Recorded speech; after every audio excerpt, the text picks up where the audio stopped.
What's going on? What do you do at the kickoff return? How do you change because of Ford being starter? Yeah, we have, a couple other guys we're looking at back there.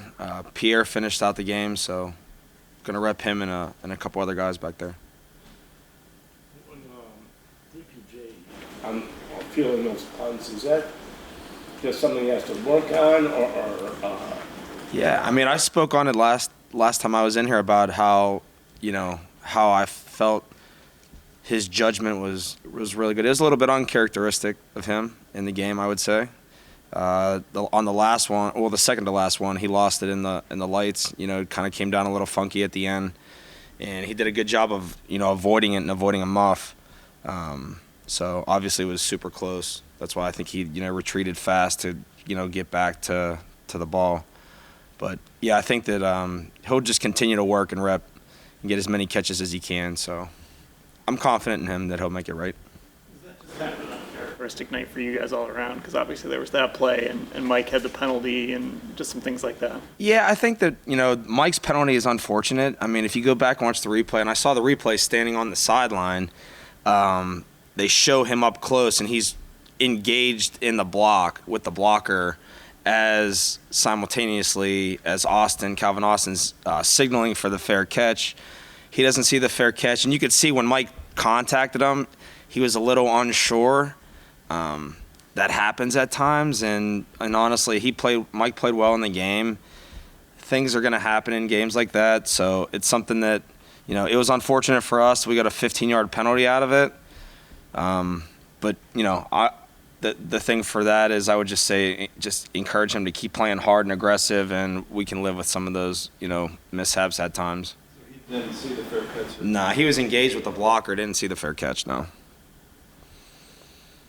well, on that one, I think it was a 53-yard kick by Dustin Hopkins.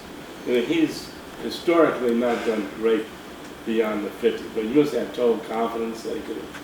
Of course, yeah. He's shown it in practice reps. He obviously executed it well in the game. He hit that ball. I said that was probably the best.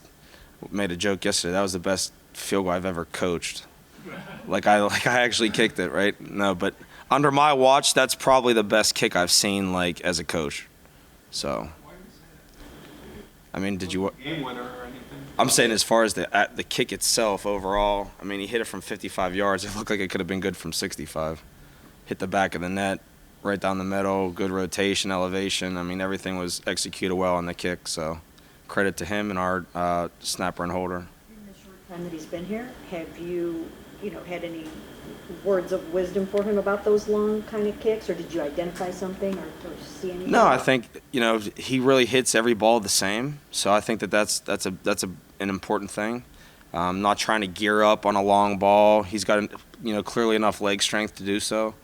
So just trying to keep everything consistent and similar to if you were hitting a PAT or a short field goal. What is this Tennessee return game like?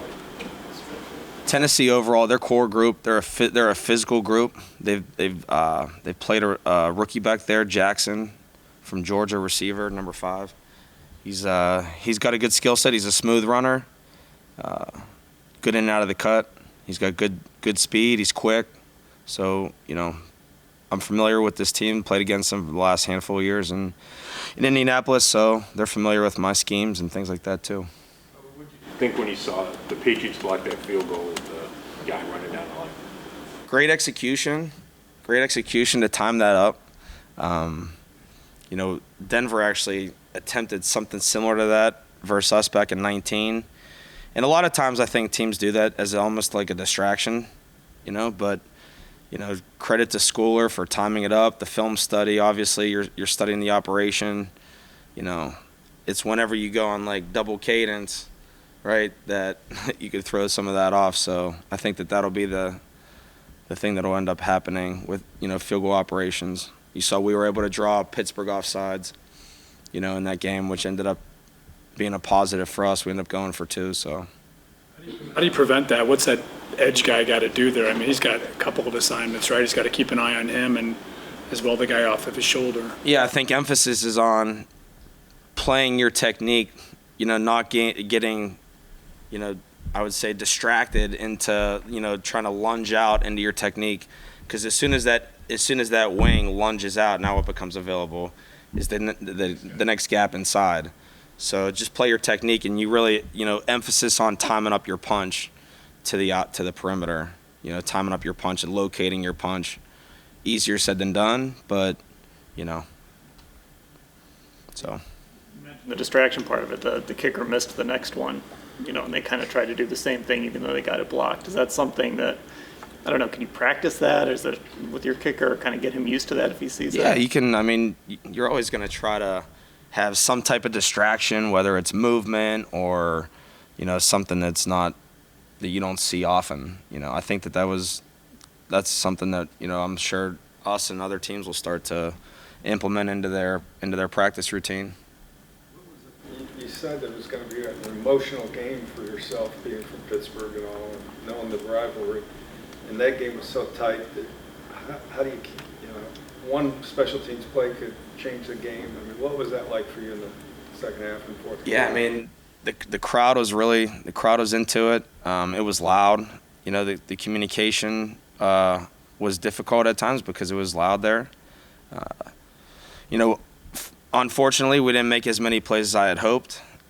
We're hoping to, make more moving forward. Just got to execute better. Got to execute. Comes down to execution. We didn't execute on a few plays. Would like to definitely have a few of those back. But the guys understand that it's a week-to-week, game-to-game season that, this is the next most important game because it's the next game against Tennessee. So try to apply the corrections to the practice and then carry it over into the game. What do you think the mindset is coming off of a crushing loss like that and also losing Nick Chubb?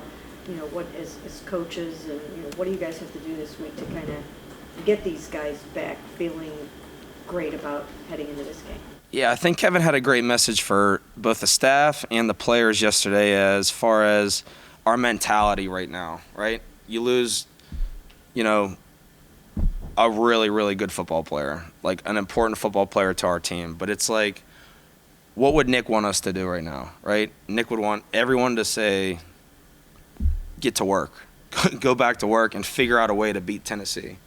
So, I mean, feel bad for him. He's a great player, great person, great teammate.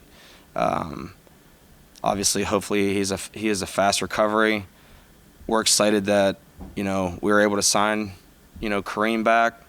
And then Jerome's going to have a bigger role, obviously, moving forward. So, our team is going to stick together and we're going to fight and try to play as best complementary football as we can in all three phases of the game. Can you use Kareem Hunt on special teams, and are you looking forward to doing that? He's done some kick returner stuff in the past, as far as at least in a practice setting, I know. So haven't really got into anything besides that type of role for him. Did you tell Jerome goodbye as like sending your kid off to college? No, but whenever he went down the sideline on that run, I turned to someone and said, I saw that on that highlight film. Like, I know that, I don't know if anyone else knew that he could roll like that, but that was fun to watch, and, credit to him and his hard work for taking advantage of an opportunity, and hopefully he can produce even more for our team.